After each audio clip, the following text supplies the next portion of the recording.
Hello guys, नमस्कार। Interview guidance के इस कार्यक्रम में आपका स्वागत है। ये चौथा एपिसोड है। पिछले एपिसोड में हमने पर्सनालिटी ट्रेट्स के सबसे महत्वपूर्ण ट्रेट अपीयरेंस पर बात किया था। कैसा हो इंटरव्यू का फर्स्ट मिनट, जिसमें हमने बात किया था हमारे क्लोथ्स कैसे हों, कपड़े कैसे हम पहने, हमारी हेयर स्टाइल कैसी हो, फेशियल एक्सप्रेशन हमारा कैसा हो, sitting posture before interviewer, board के सामने हम कैसे बैठें। और अगली जो बात थी उस पर हम लोगों ने बातचीत किया था कि turning back and leaving interview hall, इन सब बिंदुओं पर हमने बात किया था। अब एक दूसरे महत्वपूर्ण personality traits speech mannerism and gesticulation पर हम बातचीत करेंगे। तो आइए दोस्तों, देखते हैं क्या है speech mannerism, speech mannerism and gesticulation. Speech mannerism को हम एक शब्द में हिंदी में कहें तो वाक शैली कह सकते हैं, हमारे बातचीत करने का तरीका। और जेस्टिकुलेशन शब्द के लिए हम हिंदी में एक शब्द प्रयोग करते हैं, हाव भाव। तो पहले हम लोग बातचीत करेंगे स्पीच मैनरिज्म, हमारा बातचीत करने का तरीका कैसा हो। दरअसल में ये ओरल टेस्ट है। हम लोग पहले भी बातचीत कर चुके हैं कि ये जो इंटरव्यू है ये दो पक्षों के मध्य मौखिक प्रक्रिया है, और उस मौखिक प्रक्रिया को नाम दे दिया गया है पर्सनालिटी टेस्ट या फिर इंटरव्यू। क्वेश्चन आंसर सेशन के माध्यम से ये पूरी प्रक्रिया पूरी होती है। क्वेश्चन आंसर सेशन ये ओरल है, इसलिए स्पीच मैनरिज्म का महत्व हम समझ सकते हैं कि कितना अधिक होता है।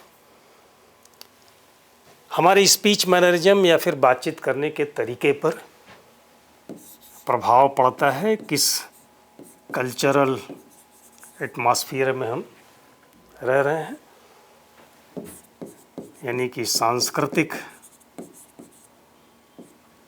पृष्ठभूमि, माहौल या फिर पर्यावरण कैसा है।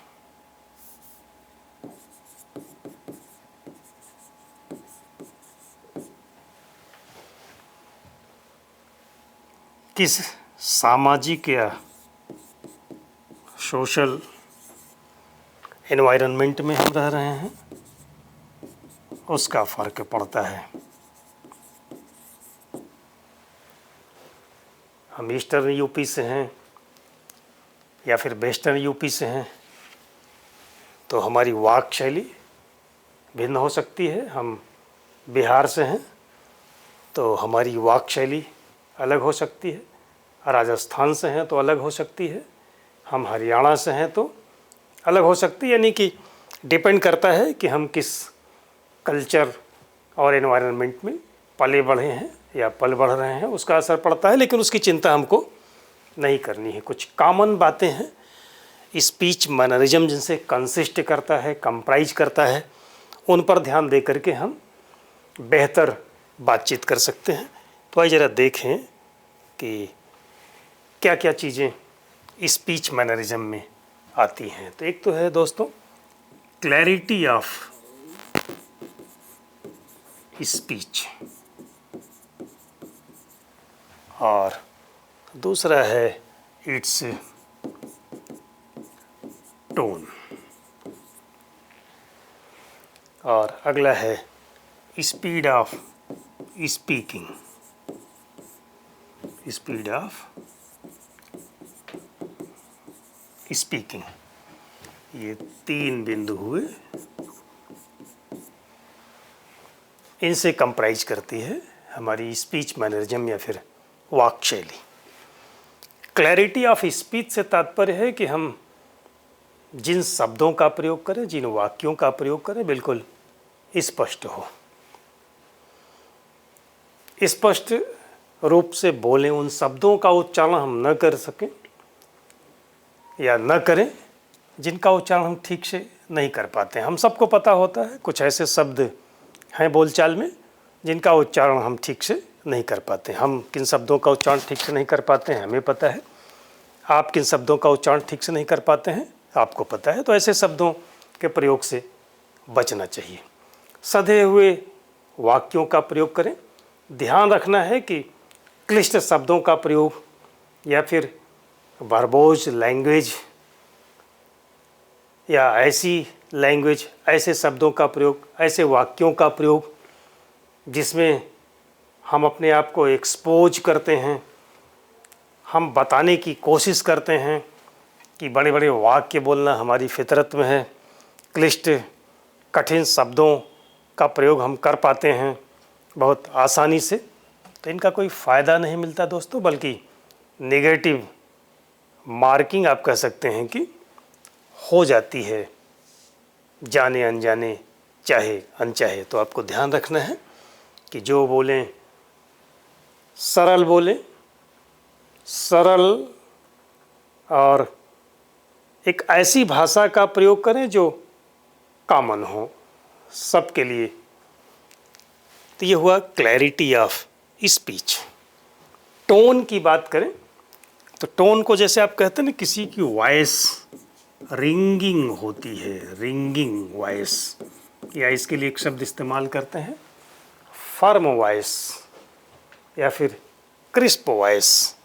रिंगिंग एक शब्द है और एक शब्द है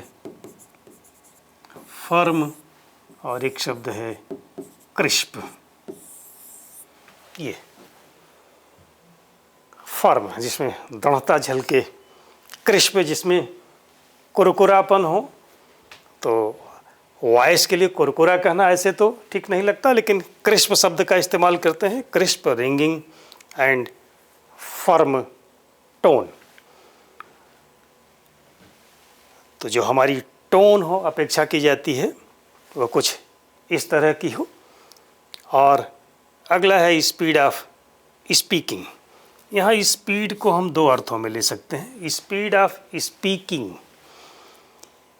यानी कि हम कितना तेज बोलते हैं, तेज इन द सेंस कि हम धीरे धीरे सधे हुए शब्दों और वाक्यों का प्रयोग करते हैं, या फिर थोड़ा हड़बड़ी में, जल्दबाजी में, तेज़ी से बातों को रखने की कोशिश करते हैं। तो आप समझ सकते हैं क्या ज़्यादा ठीक होगा। स्पीड हमारी बातचीत करने की ऐसी हो कि बोर्ड मेंबर हमारे, उनमें से कुछ की एज हो सकती है 60, कुछ की 65 हो सकती है, कुछ बिल्कुल यंग हो सकते हैं 40, 45, 50 के रेंज में हो सकते हैं। तो हम ध्यान रखें कि हम बोर्ड से लगभग 1 मीटर, 1.5 मीटर की दूरी पर बैठे हुए हैं। तो हमारी जो स्पीड हो स्पीकिंग की, अब यहाँ जिस स्पीड की बात कर रहे हैं हम टोन, यानी कि हम तेज़ बोलें या धीमा बोलें। तो हम बहुत तेज़ न बोलें कि कानों में खटके हमारी आवाज़, हम इतना धीमे न बोलें कि जिनकी एज 65 है वो हमको ठीक से सुन न पा रहे हों। दोस्तों आपको ध्यान रखना है कि कभी बोर्ड को ये कहने का अवसर न मिले, बोर्ड के चेयरमैन को या बोर्ड के किसी मेंबर को, कि कृपा करके थोड़ा तेज़ बोलिए, मैं आपको सुन नहीं पा रहा हूँ। ऐसा मौका अगर आप उनको देते हैं तो इसका मतलब कि आप दावत दे रहे हैं नेगेटिव मार्किंग के लिए। नेगेटिव मार्किंग इस आशय के साथ हम कहते हैं, इस आशय में कहते हैं कि उसमें फिर आपको जो गुड स्कोर करने की, अच्छा स्कोर करने की बात रहती है, जो इम्प्रेसिव स्पीच हमारी होनी चाहिए, वह नहीं रह पाने के कारण कुछ कम अंक बोर्ड देने के लिए बाध्य हो जाता है। जबकि आपके पास राइट है, आपके पास अधिकार है ये बुरा नहीं माना जाता है, यहाँ नेगेटिव मार्किंग नहीं होगी। अगर बोर्ड के किसी मेंबर की बात आप ठीक से नहीं सुन पा रहे हैं तो आप बोर्ड से कह सकते हैं कि सर कृपा करके थोड़ा तेज़ बोलें, मैं आपको ठीक से नहीं सुन पा रहा हूँ।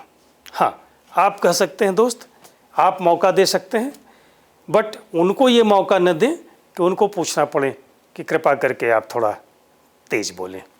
आइए ज़रा देख लेते हैं कि हम कैसे इम्प्रूव करें, कैसे डेवलप करें स्पीच मैनरिज्म को, वाक्शैली को हम कैसे डेवलप करें। तो क्लैरिटी ऑफ स्पीच पर आते हैं कि कैसे ये डेवलप हो, कैसे हम क्लियर बोलें, या फिर हमारा टोन कैसे रिंगिंग बने, फर्म हो, क्रिस्प हो, क्या हो हमारी स्पीड ऑफ स्पीकिंग। तो इसके लिए आपको हम सलाह देते हैं कि आपको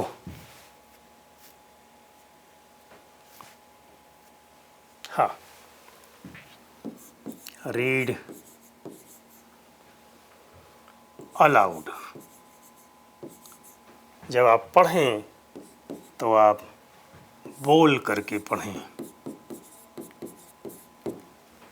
रीड अलाउड विद रिदम, लय के साथ पढ़ें। एक तो ये तरीका है कि रीड अलाउड विद रिदम।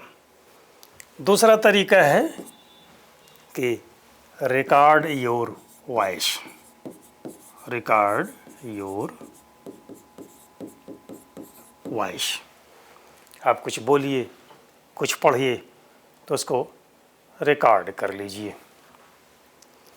और तीसरा एक तरीका हो सकता है कि लिसन रेडियो एंड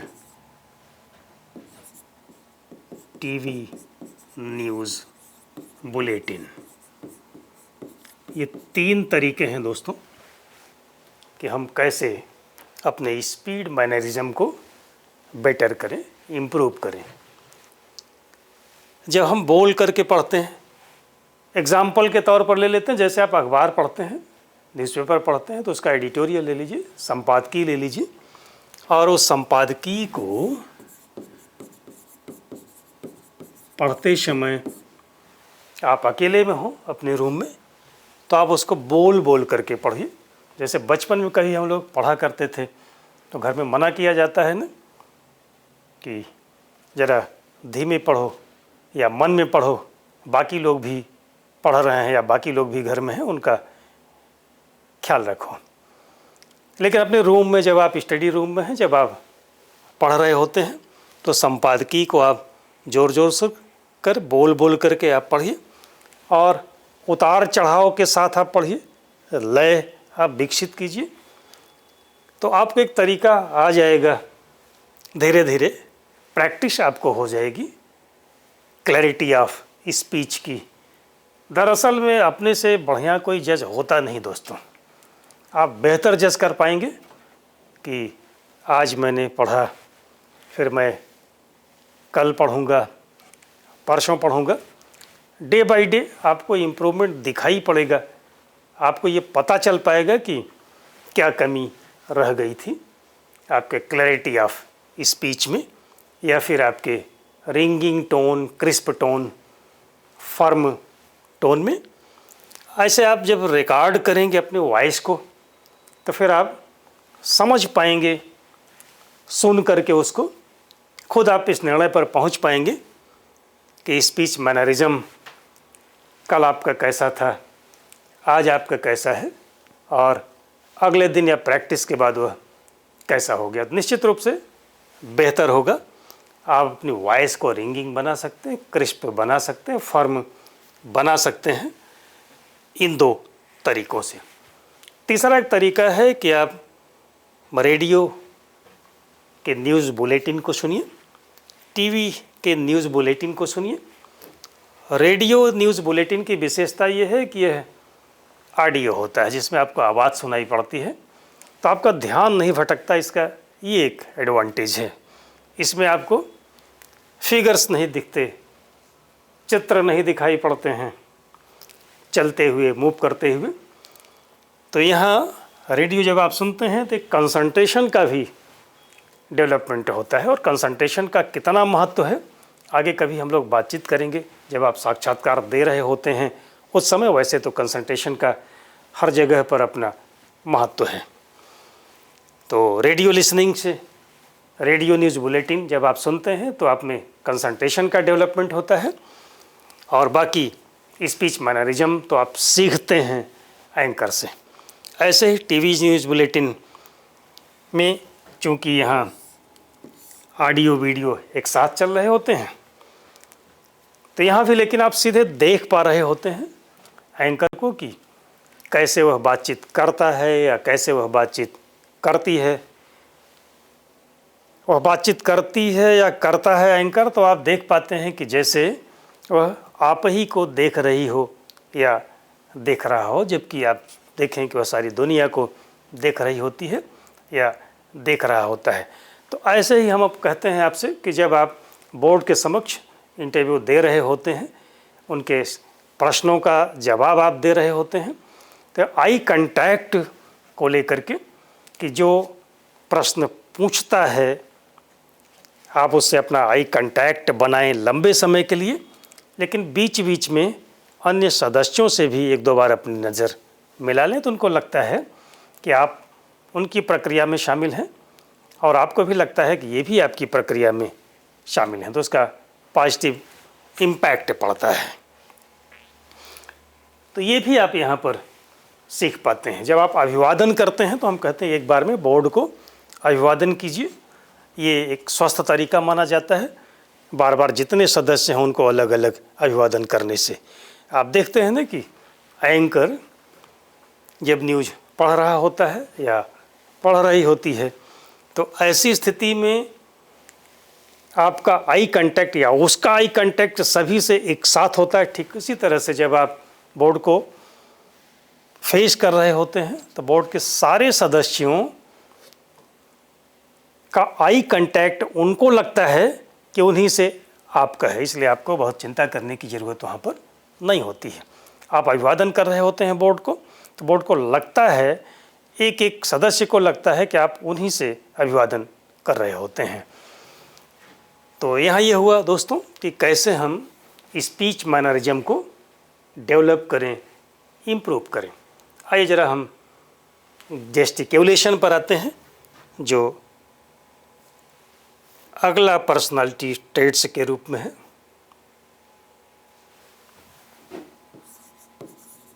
जेस्टिक्यूलेशन, हालांकि it is closely related to speech mannerism, इसीलिए हमने एक साथ इसको रखा भी है। ऐसे तो इसके लिए हिंदी में शब्द हाव भाव का हम इस्तेमाल करते हैं। बातचीत करते समय या यहीं क्लास में हम आपसे बातचीत कर रहे हैं तो आप देख रहे हैं कि गर्दन हमारी हिल रही है, बॉडी हमारी हिल रही है, उंगलियां या फिर हमारे पंजे, हमारे हाथ हिल रहे हैं।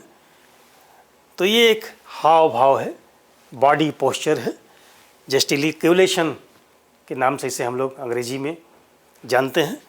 अब कितना अलाउड है ये साक्षात्कार में, ये समझने की ज़रूरत है। तो आपको ऐसे बता दें कि हाव भाव, बॉडी पोस्चर, ये जो हमारा जेस्टिक्यूलेशन है ये बहुत अधिक अलाउड नहीं है बोर्ड के सामने।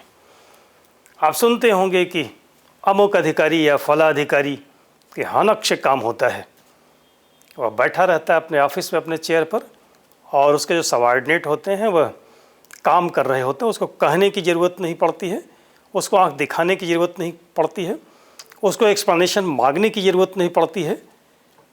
तो कहते हैं कि हनक से काम हो रहा है।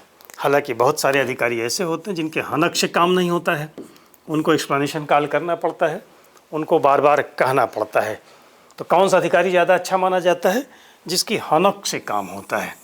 तो ऐसे अगर आप बैठे बैठे बिना बहुत अधिक अंग संचालन किए बातचीत करते हैं, बोर्ड को इम्प्रेस करते हैं, तो ये आपका तरीका ज़्यादा अच्छा माना जाता है। माना जाता है कि आप एक हनक वाले अधिकारी साबित हो सकते हैं। लेकिन फिर भी दोस्तों कुछ हाव भाव जेस्टिक्यूलेशन सीमित मात्रा में ही सही परमिटेड है। जैसे आप अपनी आँख का प्रयोग कर सकते हैं। आँख का एक पार्ट है जिसको हम लोग बोलते हैं क्या, भौं, है ना। ये वाला पोर्शन, ये पोर्शन बोर्ड से बातचीत करते समय जब आपको कुछ चीज़ें आश्चर्यजनक लगती हैं तो ऐसी स्थिति में ये भाव आपकी ऊपर नीचे हो सकती है, ये परमिटेड है। कहीं अगर आपको सहमति व्यक्त करनी हो, यश कहना हो, तो आप सिर हिला सकते हैं यूं करके, तो ये भी परमिटेड है यश के लिए। और कहीं असहमति व्यक्त करनी हो, नो कहना पड़ता है आपको, तो ऐसी स्थिति में आप सिर हिला सकते हैं यूं नो के लिए, ये परमिटेड है। आपका जो फेशियल एक्सप्रेशन है, face is the index of your mind. आपके माइंड में क्या चल रहा है ये फेस हमारा बताता है। तो आप अपने फेस का इस्तेमाल कर सकते हैं। जैसे फेशियल एक्सप्रेशन में जो एक शब्द आता है स्माइलिंग, स्माइल करना, तो ऑलवेज आप स्माइल तो नहीं करते रहेंगे। आप एंटर करते हैं इंटरव्यू हॉल में, आप ग्रीट करते हैं बोर्ड को, आप बैठते हैं बोर्ड से परमिशन लेने के बाद या उसके कहने के बाद, तब तक तो ये स्माइल ठीक है। लेकिन जैसे ही क्वेश्चन आंसर सेशन स्टार्ट होता है, अब आपको जो फेशियल एक्सप्रेशन है वह क्वेश्चन की प्रकृति के आधार पर आपका बदलता रहता है, बदलता रहना चाहिए। कहीं आपकी मुद्रा गंभीर हो सकती है तो कहीं गंभीर का उल्टा हल्का या गंभीर, जिसको आप नॉर्मल कह सकते हैं, ये पोजीशन आपकी हो सकती है। और क्या परमिटेड है जेस्टिक्यूलेशन या फिर हाव भाव में, हाथों का संचालन, हाथों का ऊपर नीचे होना, ये भी कुछ हद तक ठीक माना जाता है। अपने कंसेप्ट को क्लियर करने के लिए आप अपने हाथ का प्रयोग कर सकते हैं दोस्तों, लेकिन सीमित मात्रा में। कहीं आपको कुछ क्लियर करना है तो यूँ हमने ठोका तो ये आवाज़ आई, ये नहीं परमिटेड है। हालांकि कुछ एक लोग बोलते हैं कि इतना तक आप कर सकते हैं, but it is strictly prohibited from my point of view. ये लगना नहीं चाहिए बोर्ड को कि आप बहुत ज़ोरदार तरीके से कोई चीज़ एक्सप्रेस करना चाहते हैं। जोर दिखना चाहिए, कहाँ दिखना चाहिए, आपके हनक में दिखना चाहिए। तो आप अपने हाथ का प्रयोग कर सकते हैं अंग संचालन में। अब इसको भी जो सीखने की बात है ना यहाँ, तो यहाँ भी जो टीवी शोज कुछ ऐसे दिखाई पड़ते हैं, आपको इसको इम्प्रूव करना है तो टीवी शोज का सहारा आप ले सकते हैं। उसमें जब किसी मुद्दे पर डिस्कशन कर रहे होते हैं, 4-5 लोगों की टीम होती है, तो बहुत ध्यान से आपको उसको सुनने की ज़रूरत होती है। उनके अंग संचालन को, उनके जेस्टिक्यूलेशन को आप देखिए, समझिए, ग्रैस्प करिए और सीखिए। तो चाहे वह स्पीच मैनरिज्म की बात हो, चाहे जेस्टिक्यूलेशन की बात हो, इन दोनों को आप इम्प्रूव कर सकते हैं इनके माध्यम। जैसे संपादकीय पढ़ने की बात हमने किया कि आप बोल करके पढ़िए, आप तेज पढ़िए, आप अपनी टोन को उसके माध्यम से दुरुस्त रख सकते हैं, आप अपने आप को जज कर सकते हैं। उसके एक फ़ायदा तो और आपको मिलता है ना कि आपकी जो विश्लेषण करने की क्षमता है वह भी विकसित होती है दोस्तों। तो चलिए, ये रहा आज का ये चौथा एपिसोड। अगले एपिसोड में आपसे जल्द मुलाकात होगी। तब तक के लिए शुक्रिया। और आप समझ सकते हैं कि अभी तो पर्सनालिटी ट्रेट्स पर ही हम लोगों की बातचीत चल रही है, तो अगले ट्रेट पर भी हम जल्दी मिलेंगे आपसे। Thank you.